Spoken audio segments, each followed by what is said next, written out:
왜 그런 날이 있잖아요. 모처럼 맞은 휴일에 느지막이 일어나서 멍하니 소파에 앉아 TV로 하루를 시작하는 평범한 하루를 보내려는 찰나. 아무것도 안 했는데 시간이 벌써 11시를 넘어가고 있을 때, 저는 이런 권태감이 들 때 문득 이런 생각이 듭니다. 아, 떠나고 싶다.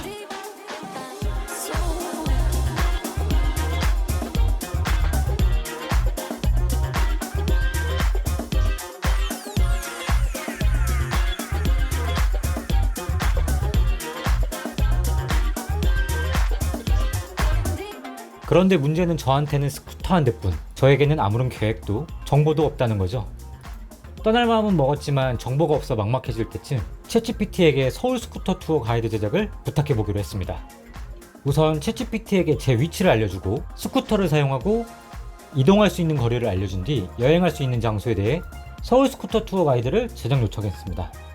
그렇게 제가 요청한 정보를 토대로 챗GPT는 아래와 같은 일정을 안내해 주었습니다. 스스로에게는 관대하고 타인에게는 엄격한 제가 챗GPT가 정리한 일정이 실제로 스쿠터를 타고 가볼 만한 곳들인지, 경로는 괜찮은지, 다른 사람들에게 소개할 만한 장소인지 주도 면밀하게 따져볼 예정인데요. 우선 챗GPT가 소개한 첫 번째 장소에 도착했습니다. 사실 안양천 같은 경우에는 제가 사는 동네에서 굉장히 가까운 편이라서 자주 왔다 갔다 했었는데, 봄 같은 경우에는 벚꽃이 굉장히 많이 펴서 엄청난 벚꽃 명소예요. 여의도나 아니면은 뭐 다른 곳으로 벚꽃을 보러 많이 몰리기도 하는데, 아시는 분들은 벚꽃 보러 안양천에도 굉장히 많이 오는 편입니다.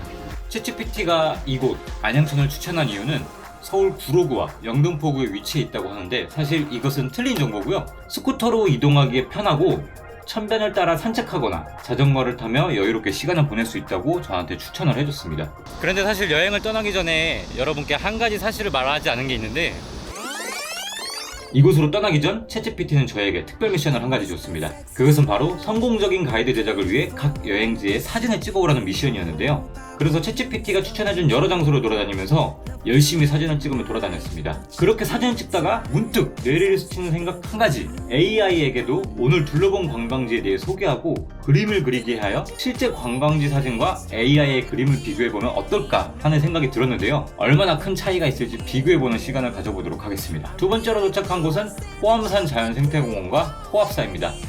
챗GPT가 이곳을 추천한 이유는 금천구에 위치한 호암산은 서울 서남부에 위치해 있어 제가 사는 곳과 가깝고 산책로와 등산로가 잘 조성되어 있어 자연을 즐기며 가벼운 산행을 할 수 있다고 추천을 해주었는데요.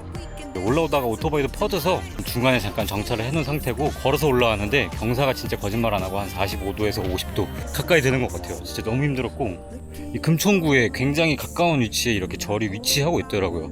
절 밑으로는 이렇게 등산로가 잘 되어 있어서 이렇게 등산을 하면서 구경할 수가 있게 됐는데, 서울 가까운 곳에서 이렇게 절을 볼 수 있다는 것 자체가 굉장히 특별한 경험이 될 수 있을 것 같아요. 마지막으로 도착한 곳은 구로구에 위치한 푸른 수목원입니다. 챗GPT가 이곳을 추천한 이유는 금천구에 위치한 항동 푸른 수목원이라고 되어 있는데요. 사실 이곳은 금천구에 위치하여 있지 않고 구로구에 위치하여 있습니다. 도심 속에서 다양한 식물들을 감상할 수 있는 수목원으로 조용한 분위기에서 자연을 즐기기에 좋다고 추천을 해주었는데요. 도심 한복판에 있을 거라고는 상상도 못할 정도로 규모가 꽤 커요. 그래서 뭐 가평, 뭐 원주, 뭐 이런 곳으로 수목원 여행을 많이 떠나는데, 멀리 가지 않고 서울 내부에서도 이렇게 큰 수목원을 맞이할 수 있다는 게 굉장히 큰 장점인 것 같습니다.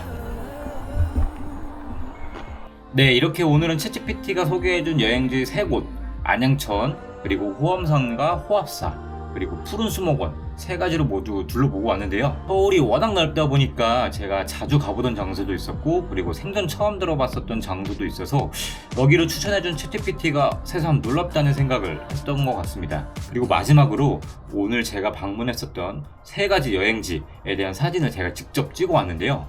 챗GPT는 본인이 추천한 관광지들을 과연 어떻게 그려낼지 서로 사진을 비교해보는 시간을 가져보도록 하겠습니다. 제가 안양천에서 찍어온 이미지들인데, 보시면은 안양천 이미지도 있고 굉장히 여름틱하게 사진을 찍었죠. 여기 지나가시는 시민분도 계시고 이렇게 안양천 다리를 볼 수 있습니다. 안양천에 대해서 과연 챗GPT는 어떤 이미지들을 그려냈을지 궁금한데요.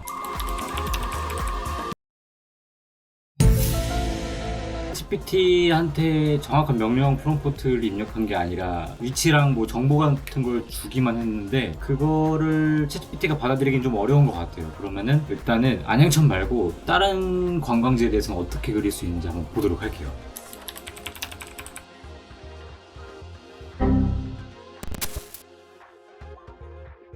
AI가 그릴 수 있는 그림 같은 경우에는 구체적인 정보를 주지 않고 명확한 명령어 없이 이미지를 그려달라고 하기에는 아직 기술적인 한계가 있었던 것 같습니다. 네, 오늘은 이렇게 챗GPT가 추천해주는 서울 스쿠터 투어 가이드를 진행해봤는데 저는 굉장히 만족을 했습니다. 실제로 제가 가봤던 장소 그리고 가보지 못했던 장소들을 더 많이 추천해준 것 같아서 저는 조금 마음이 편안했었고요. 스쿠터를 타고 다니면서 굉장히 힐링을 했었던 시간이었던 것 같아요. 뭔가 날씨는 좋은데 나가기 막막하고 계획이 없을 때는 챗GPT를 사용해보는 것도 충분히 활용성이 있다 라는 생각을 좀 많이 하게 됐고, 오토바이로 드라이브를 떠나고 싶다 생각이 드는데 마땅히 갈 곳이 떠오르지 않는다면 챗GPT를 사용해서 무계획 드라이브를 떠나보는 건 어떨까요?